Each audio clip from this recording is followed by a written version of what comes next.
நித்திய ஜீவன். அப்பொழுது நியாயசாஸ்திரி ஒருவன் எழுந்திருந்து அவரை சோதிக்கும்படி, போதகரே, நித்திய ஜீவனை சுதந்திரித்துக் கொள்ளும்படிக்கு நான் என்ன செய்ய வேண்டும் என்று கேட்டான். அதற்கு அவர், நியாயப்பிரமாணத்தில் என்ன எழுதியிருக்கிறது? நீ வாசித்திருக்கிறது என்ன என்றார். அவன் பிரதியுத்தரமாக, உன் தேவனாகிய கர்த்தரிடத்தில் உன் முழு இருதயத்தோடும், உன் முழு ஆத்மாவோடும், உன் முழு பலத்தோடும், உன் முழு சிந்தையோடும் அன்பு கூர்ந்து, உன்னிடத்தில் அன்பு கூறுவது போல பிறனிடத்திலும் அன்பு கூறுவாயாக என்று எழுதியிருக்கிறது என்றான். அவர் அவனை நோக்கி, நிதானமாய் உத்தரவு சொன்னாய், அப்படியே செய், அப்பொழுது பிழைப்பாய் என்றார். நியாயசாஸ்திரி. அப்பொழுது நியாயசாஸ்திரி ஒருவன் எழுந்திருந்து அவரை சோதிக்கும்படி, போதகரே, நித்திய ஜீவனை சுதந்திரித்துக் கொள்ளும்படிக்கு நான் என்ன செய்ய வேண்டும் என்று கேட்டான். இயேசு கிறிஸ்து நியாயசாஸ்திரி ஒருவனோடு சம்பாஷணை பண்ணுகிறார். நியாயசாஸ்திரியின் மனதில் நித்திய ஜீவனை சுதந்திரித்துக் கொள்ளும்படிக்கு தான் என்ன செய்ய வேண்டும் என்னும் கேள்வி உண்டாயிற்று. இப்படிப்பட்ட கேள்வி அநேகருடைய மனதிலும் உள்ளது. இயேசு கிறிஸ்து இந்த கேள்விக்கு தெளிவான பதில் கூறுகிறார்.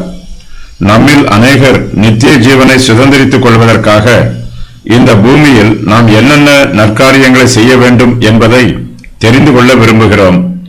இந்த கேள்வியைத்தான் நியாயசாஸ்திரி ஒருவன் இயேசு கிறிஸ்துவிடம் கேட்கிறான். ஆனால் இவனோ இயேசுவிடமிருந்து பதிலை எதிர்பார்ப்பதற்கு பதிலாக அவரை சோதிக்கும்படியாகவே இந்த கேள்வியை கேட்கிறான். இயேசு கிறிஸ்து பல சமயங்களில் கேள்விகளுக்கு பதில் கூறும்போது கேள்வி கேட்போரின் வாயில் இருந்தே பதிலை வரவழைத்து விடுவார். இந்த நியாயசாஸ்திரியின் உள்ளத்தில் வஞ்சக எண்ணம் எதுவும் இல்லை. சாதாரணமாக அவரை சோதிக்க வேண்டும் என்றே இந்த கேள்வியை கேட்கிறான். இயேசுவோடு ஏதாவது பேசி பார்ப்போமே என்றும், அவர் என்ன கூறுகிறார் என்பதை கேட்டு பார்ப்போமே என்றும் நினைக்கிறான். இவனைப் போலத்தான் இன்று சபைக்கு அநேகர் செல்கிறார்கள். ஊழியக்காரர் இன்று என்ன பிரசங்கிக்கிறார் என்பதை கேட்டு பார்ப்போமே என்று நினைத்து ஆலயத்திற்கு போகிறார்கள். நியாயசாஸ்திரியின் கேள்வி மிகவும் முக்கியமானது. நித்திய ஜீவனை சுதந்திரித்துக் கொள்ளும்படிக்கு என்ன செய்ய வேண்டும் என்று நாம் எல்லோருமே இந்த கேள்வியை நமக்குள் கேட்டுக்கொள்ள வேண்டும். ஆனால் தீய எண்ணத்தோடு இந்த கேள்வியை கேட்டால் இதனால் நமக்கு ஒரு நன்மையும் ஏற்படாது. தேவனுடைய காரியங்களை பற்றி பேசுவது நமக்கு நல்லது. தேவனுடைய சத்தியத்தை விசாரித்து அறிந்து கொள்வது நமக்கு மிகவும் பிரயோஜனமானது. ஆனால் நமது சிந்தனையிலும் ஆர்வத்திலும் வார்த்தையிலும் உண்மை இருக்க வேண்டும். தேவனுடைய சத்தியத்தை அக்கறை இல்லாமல் ஏனோ தானோ என்று கேட்போமானால் நமக்கு ஒரு பிரயோஜனமும் உண்டாகாது. நியாயப்பிரமாணம். அதற்கு அவர், நியாயப்பிரமாணத்தில் என்ன எழுதியிருக்கிறது? நீ வாசித்திருக்கிறது என்ன என்றார். நியாயசாஸ்திரியின் கேள்விக்கு பதில் கூறும் விதமாக இயேசு கிறிஸ்து நியாயப்பிரமாணத்தை இங்கு பயன்படுத்துகிறார். தம்மை சோதிக்கும்படியாகவே நியாயசாஸ்திரி இந்த கேள்வியை கேட்கிறான் என்று இயேசு அவனுடைய உள்ளத்தை அறிந்திருந்தாலும் அவனுடைய கேள்விக்கும் உரிய பதிலை கூறுகிறார். நியாயசாஸ்திரி கேட்ட கேள்வியில் உண்மையும் நன்மையும் ஞானமும் இருக்கிறது. அந்த கேள்வி முக்கியமானது. ஆகையினால் இயேசு கிறிஸ்து இந்த கேள்விக்கு முக்கியத்துவம் கொடுத்து அதற்குரிய பதிலை கூறுகிறார். நியாயசாஸ்திரியின் கேள்விக்கு பதில் கூறும்போது அவனிடமே இயேசு ஒரு கேள்வியை கேட்கிறார். நியாயப்பிரமாணத்தில் என்ன எழுதியிருக்கிறது? நீ வாசித்திருக்கிறது என்ன என்று இயேசு அவனிடம் கேட்கிறார். அவன் முதலாவதாக தன்னை பற்றி அறிந்து கொள்ள வேண்டும். தனக்கு என்ன தெரிந்திருக்கிறது என்பதை அவன் உணர்ந்து கொள்ள வேண்டும். அவன் ஏற்கனவே அறிந்திருப்பது அவனுடைய கேள்விக்கு பதிலை கொடுக்கும், அவனுடைய சந்தேகத்தை போக்கும். ஆகையினால் அவன் அறிந்திருக்கிற அறிவின் பிரகாரமாக இயேசு கிறிஸ்து அவனுக்கு பதில் கொடுக்க விரும்புகிறார். அவன் நித்திய ஜீவனை பற்றி அறியாதிருக்க இயேசுவுக்கு மனமில்லை. நியாயப்பிரமாணத்தில் என்ன எழுதியிருக்கிறது என்பதையும் அதில் இருந்து நாம் எதை வாசித்து அறிந்திருக்கிறோம் என்பதையும் நாமும் புரிந்து கொள்ள வேண்டும். விசுவாசிகள் எல்லோரும் பரலோகத்திற்கு பிரயாணம் செய்கிறோம். பரலோகத்திற்கு போகும்போது நியாயப்பிரமாணத்தை பற்றி அறிந்து வைத்திருப்பது நமக்கு பயனுள்ளது. வேதாகமத்தில் என்ன எழுதியிருக்கிறது என்பதை நாம் அறிந்து கொள்ள வேண்டும். வேத வாக்கியங்களில் எழுதியுள்ள பிரகாரமாக நாம் ஜீவிக்க வேண்டும். கிறிஸ்துவின் உபதேசத்திற்கு கீழ்ப்படிந்து நமது ஆவிக்குரிய ஜீவியம் அவருக்கு பிரியமுள்ளதாக அமைய வேண்டும். நியாயப்பிரமாணம் எழுதப்பட்டிருப்பதினால் அதை வாசிப்பது நமது கடமையாயிற்று. சாதாரணமாக அதை வாசித்தால் போதாது, அதை புரிந்து கொள்ளும் விதமாக நாம் வாசிக்க வேண்டும். நியாயப்பிரமாணத்தில் என்ன எழுதியிருக்கிறது என்பதையும் அதில் இருந்து நாம் வாசித்து புரிந்து கொண்டதையும் வாய்ப்பு கிடைக்கும் போது மற்றவர்களுக்கும் அறிவிக்க வேண்டும். தேவனாகிய கர்த்தரிடத்தில் அவன் பிரதியுத்தரமாக, உன் தேவனாகிய கர்த்தரிடத்தில் உன் முழு இருதயத்தோடும், உன் முழு ஆத்மாவோடும், உன் முழு பலத்தோடும், உன் முழு சிந்தையோடும் அன்பு கூர்ந்து, உன்னிடத்தில் நீ அன்பு கூறுவது போல பிறனிடத்திலும் அன்பு கூறுவாயாக என்று எழுதியிருக்கிறது என்றான்.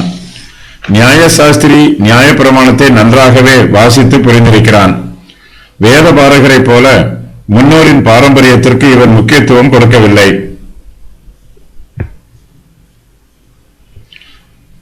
நியாயப்பிரமாணத்தின் பிரதான 2 கற்பனைகளை பற்றி இவன் பேசுகிறான்.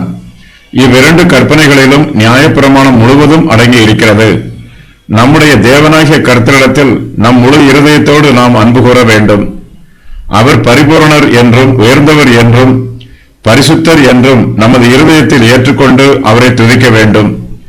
அவரிடத்தில் நாம் அன்பு கூறும் அன்பு உண்மை உள்ளதாயும் இருதயத்திலிருந்து வருகிறதாகவும் பரிசுத்தமுள்ளதாகவும் இருக்க வேண்டும். மரண பரியந்தம் நாம் அவரை நேசிக்க வேண்டும். தேவன் மீது நாம் வைத்திருக்கும் அன்பு மாயமற்றதாக இருக்க வேண்டும். நம்முடைய தேவனாகிய கர்த்தரிடத்தில் நமது முழு ஆத்மாவோடு அன்பு கூற வேண்டும். நம்முடைய உள்ளான அவயவங்கள் எல்லாமே கர்த்தரை துதிக்க வேண்டும். நம்முடைய ஆவியும் ஆத்மாவும் கர்த்தரிடத்தில் அன்பு கூற வேண்டும். முழு பலத்தோடும் நமது முழு சிந்தையோடும் நம்முடைய தேவனாகிய கர்த்தரிடத்தில் அன்பு கூற வேண்டும். நம்மிடத்தில் அன்பு கூறுவது போல நாம் பிறரிடத்திலும் அன்பு கூற வேண்டும்.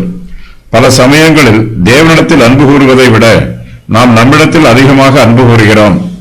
இந்த உலகத்தில் நமது நன்மைகளை தேடி பார்த்து பெற்றுக் கொள்கிறோம். நமக்கு என்னென்ன தேவையோ அவை எல்லாவற்றையும் சம்பாதித்து அனுபவிக்கிறோம். நம்மிடத்தில் எப்படி அன்பு கூறுகிறோமோ அதை போல பிறரிடத்திலும் அன்பு கூற வேண்டும் என்று நியாயப்பிரமாணம் கூறுகிறது. நாம் பிறருக்கு எந்த தீங்கும் செய்யக்கூடாது. நம்முடைய தேவைகளை நாம் எப்படி சந்தித்துக் கொள்கிறோமோ அதுபோல பிறருடைய தேவைகளையும் சந்திப்பதற்கு உதவி புரிய வேண்டும். மற்றவர்கள் நமக்கு என்ன செய்ய வேண்டும் என்று நாம் எதிர்பார்க்கிறோமோ அதை நாம் மற்றவர்களுக்கும் செய்ய வேண்டும். இதுவே நம்மிடத்தில் அன்பு கூறுவது போல பிறரிடத்திலும் அன்பு கூறுவதாகும். அப்படியே செய். அவர் அவனை நோக்கி, நிதானமாய் உத்தரவு சொன்னாய், அப்படியே செய், அப்பொழுது பிழைப்பாய் என்றார். நியாயசாஸ்திரி சொன்ன பதிலை இயேசு கிறிஸ்து அங்கீகரிக்கிறார். அவன் நிதானமாய் உத்தரவு சொன்னதாக கூறுகிறார். நியாயப்பிரமாணம் முழுவதும் இவ்விரண்டு பிரதான கற்பனைகளில் அடங்கி இருப்பதாக இயேசு கிறிஸ்துவே கூறியிருக்கிறார். நியாயசாஸ்திரி இதுவரையிலும் சொன்னது சரிதான். நிதானமாய் உத்தரவு சொன்னால் மாத்திரம் போதாது. நாம் நியாயப்பிரமாணத்தில் கற்றுக்கொண்ட பிரகாரம் நடைமுறையிலும் ஜீவிக்க வேண்டும். நிதானமாய் உத்தரவு சொன்ன நியாயசாஸ்திரியை பார்த்து, அப்படியே செய், அப்பொழுது பிழைப்பாய் என்று இயேசு கிறிஸ்து அவனுக்கு பதில் கூறுகிறார். நித்திய ஜீவனை சுதந்திரித்துக் கொள்ளும்படி தான் என்ன செய்ய வேண்டும் என்று நியாயசாஸ்திரி இயேசுவிடம் கேட்கிறான். அதற்கு இயேசு கிறிஸ்து, தேவனிடத்திலும் பிறரிடத்திலும் அன்பு கூறுவாயாக என்று பதில் கூறுகிறார். அவ்வாறு அன்பு கூறும்போது இவன் நித்திய ஜீவனை சுதந்திரித்துக் கொள்ளலாம். தான் சொன்னபடி நியாயசாஸ்திரி தன் ஜீவியத்தில் கடைபிடிக்கவில்லை என்பது இயேசு கிறிஸ்துவுக்கு நன்றாக தெரியும். இயேசு அவனை பார்த்து, நீ சொன்னபடியே செய், அப்பொழுது பிழைப்பாய் என்று கூறுகிறார். தான் சொன்னபடி தன்னுடைய ஜீவியத்தில் தான் செய்யவில்லை என்னும் குற்ற உணர்வு நியாயசாஸ்திரியை வருத்துகிறது.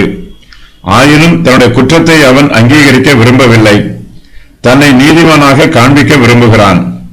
ஆகையினால் இதற்கு மேல் இவன் இயேசு கிறிஸ்துவிடம் சம்பாஷணை பண்ண விரும்பவில்லை. தன்னைத்தான் தாழ்த்துகிறவன் தேவனுடைய இரக்கத்தை பெற்றுக் கொள்வான். ஆனால் இவனோ தன்னை நீதிமானாக காண்பித்து உயர்த்துகிறான். தன்னை உயர்த்துகிறவன் வாழ்வடைய மாட்டான். பல சமயங்களில் நம்முடைய பெருமையை மற்றவர்களுக்கு எடுத்துச் சொல்வதற்காகவும் நம்மை நல்லவர்களாகவும் நீதிமான்களாகவும் உயர்ந்தவர்களாகவும் காண்பிப்பதற்காகவும் பிறரிடம் பல கேள்விகளை கேட்கிறோம்.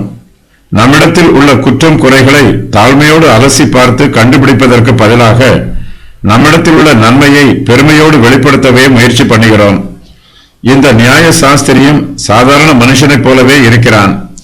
தன்னிடத்தில் குற்றம் குறை இருந்தாலும் அவன் தன்னை நீதிமான் என்று காண்பிக்க மனதாய் இருக்கிறான்.